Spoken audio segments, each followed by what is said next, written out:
মাজলা মহাবিদ্যালয় দেখতে দেখতে অনেক বছর হলো এবং বহু প্রতীক্ষার পর ন্যাক ভিজিট করছে। দুদিনব্যাপী অনুষ্ঠান হলো, পুরো বিষয় নিয়ে কী বলবেন?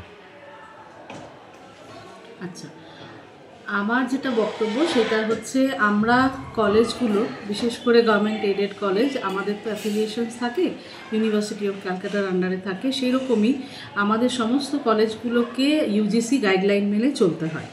তো এই কারণে ইউজিসির দ্বারা একটা অ্যাসেসমেন্ট করানো হয়, প্রত্যেক কলেজকে অ্যাপিয়ার করতে হয়। এটাকে বলে ন্যাক অ্যাক্রেডিটেশন। এরা ব্যাঙ্গালোর থেকে, অফিসটা ব্যাঙ্গালোরে। তো এটার জন্যে আমাদের কোয়ালিফিকেশনস হচ্ছে যে আমার কলেজে যা যা আছে, বিশেষ করে যে ইউজিসি অ্যাফিলিয়েশন আছে কিনা, এই সমস্ত থাকার পরে আমরা অ্যাপ্লাই করি প্রথমে। এই অ্যাপ্লিকেশনসের পরে ডিফারেন্ট যে ইনফরমেশনগুলো দিতে হয়, সেকশনস আছে, যেমন একাডেমিক পারফরমেন্স আছে, মানে পঠন পাঠনের দিকটাও যেমন আছে, অডিটের দিকটা আছে, সমস্ত পারফরমেন্স একটা কলেজ চালাতে গেলে যেরকম হয়, স্টুডেন্ট কতজন অ্যাডমিশন নিচ্ছে, কতজন পাস করছে, সমস্ত কিছু এইগুলোর ওপরে আমাদের 7টা ক্যাটাগরি করা আছে ন্যাকের নিয়ম। সেই 7টা ক্যাটাগরিতে পয়েন্টস আছে, স্কোর করা যায়। যেমন পরীক্ষায় আমরা সিজিপিএ স্কোর হয়, ঠিক সেরকম এই স্কোরের ওপরে ডিপেন্ড করছে আপনার গ্রেড কত হবে, অ্যাক্রেডিটেশন স্কোরটা কী হবে। তো এই যে জায়গাটায় কলেজকে নিয়ে যাওয়া, কলেজ অ্যাপিয়ার করছে গ্রেডেশনের জন্য, তার মানে হচ্ছে আমাদের যে একটা ট্রান্সপারেন্সি আছে, আমরা যে গাইডলাইন্সগুলো মেনে চলছি, আমাদের এই সিস্টেমটা যে মানে কোনো জায়গায় কোনো সমস্যা নেই, সেইগুলো কিন্তু আমরা সমস্ত ওই ক্যাটেগরি ওয়াইজ রিপোর্ট তৈরি করে, যেটাকে বলে এসএসআর বা সেলফ স্টাডি রিপোর্ট, এই রিপোর্ট জমা করতে হয়।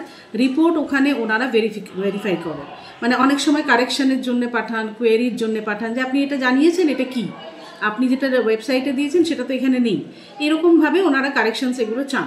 সেই সমস্ত হয়ে যাওয়ার পরে, অ্যাপ্রুভ হয়ে যাওয়ার পরে, এটাকে বলে ডিভিভি অ্যাপ্রুভাল। ডিভিভি অ্যাপ্রুভাল হয়ে যাওয়ার পরে তারপরে ফাইনাল স্টেজ হচ্ছে এই physical visit of a NAAC peer team. NAAC peer team যখন আসেন, ওনারা 3 জন মেম্বার থাকেন, একজন চেয়ারপারসন হন, একজন মেম্বার কোঅর্ডিনেটর হন, আর একজন হচ্ছে আমাদের এমনি মেম্বার হন। তার মধ্যে ওনারা এসেছিলেন। হ্যাঁ, এবার এরকম ভিজিটে ওনারা এলেন। ওনারা আমাদের ডেট দিয়েছিলেন 7 আর 8 তারিখ। 7 তারিখ আর 8 তারিখ দুদিন ধরে এই মূল্যায়নের যে সমস্ত রিপোর্ট আমরা পাঠিয়েছিলাম সবটাই ওনারা ফিজিক্যালি ভেরিফাই করলেন, সব ইনফরমেশান নিয়ে, আমাদের প্রেজেন্টেশন দেখে, ক্রস কোয়েরি করে, স্টুডেন্টস মিট করে, guardian, alumni, teacher, non teaching সবার সাথে মিট করে, সমস্ত ইনফ্রাস্ট্রাকচার দেখে, ধরুন আমি বলছি 11টা ক্লাসরুম আছে, আদৌ আছে কি না, আমার এতগুলো কম্পিউটার আছে, স্টুডেন্টরা কতগুলো কম্পিউটার অ্যাভেল করছে, লাইব্রেরি কী আছে, সমস্ত ইনফরমেশান রিগার্ডিং দ্য কলেজ, এইগুলো ওনারা ফিজিক্যালি ভেরিফাই করলেন। ভেরিফাই করার পরে all this were done under the camera, সমস্ত রেকর্ডিং হয়েছে। We have to send the reports, আমাদের সিলড অবস্থায় পাঠাতে হচ্ছে। সেই রিপোর্টগুলো দেখে তারপরে মূল্যায়ন হয়ে, ওই যে আমি বললাম যে 7টা ক্যাটাগরি ছিল, সেই 7টা ক্যাটাগরিতে কী কী স্কোর হলো, টোটাল স্কোর কত হলো, সেইটা দিয়ে ডিপেন্ড করবে আপনি কোয়ালিফাই করছি কি না, আমি কত গ্রেড পাচ্ছি। মানে ডি আছে, ডি মানে হচ্ছে ডিসকোয়ালিফাই হয়ে গেল। তারপরে সি আছে, মানে কোয়ালিফাই করলেন বাট আপনাকে আবার সাবমিট করতে হবে। তার উপরে হচ্ছে বি, বি অনওয়ার্ডস হচ্ছে আপনি বেরিয়ে গেলেন, আর কি পাস করে গেলেন। তারপর তো আলাদা গ্রেড আছে, বি আছে, বি প্লাস আছে, এ আছে, এ প্লাস আছে, ইত্যাদি। So we are not expecting much. আমাদের ইনফ্রাস্ট্রাকচার বলুন, আমাদের রিসোর্স বলুন, খুবই সীমিত। তো সেই জায়গা থেকে আমরা চেষ্টা করেছি, আমাদের সেই চেষ্টার মধ্যে থেকে যেটুকু আমরা তুলে ধরতে পেরেছি, তার উপরে আশা করছি ওনাদের আমরা নিরাশ করিনি। আশা করছি একটা ভালো গ্রেড হবে, অ্যাটলিস্ট আমরা কোয়ালিফাই করে যাব, এটুকু আশা রাখছি। Thank you. সব কিছুই দেখেছেন, ঘুরে ঘুরে গার্জেনদের সঙ্গে কথা বলেছেন, স্টুডেন্টদের সঙ্গে কথা বলেছেন, টিচিং স্টাফের সঙ্গে কথা বলেছেন এবং সমস্ত পরিবেশটা ঘুরে দেখেছেন।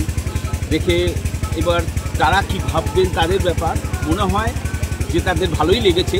এবং পরিশেষে যে প্রোগ্রামগুলো করেছে স্কুলের ছেলেমেয়েরা, সত্যি খুব মানে দেখার। আর যারা দেখলো না তারা ভাবতে পারবে না যে এইখানকার কলেজের স্টুডেন্টরা এত সুন্দর এই প্রোগ্রামগুলো করতে পারে।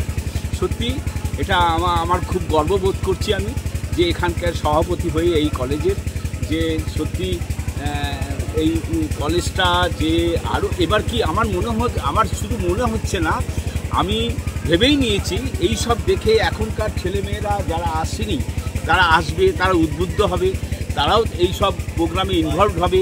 খেলাধুলার মধ্যে ইনভলভ হবে। মাঠও নতুন করে তৈরি হচ্ছে, আমরা মাঠ নতুন করার চেষ্টা করছি।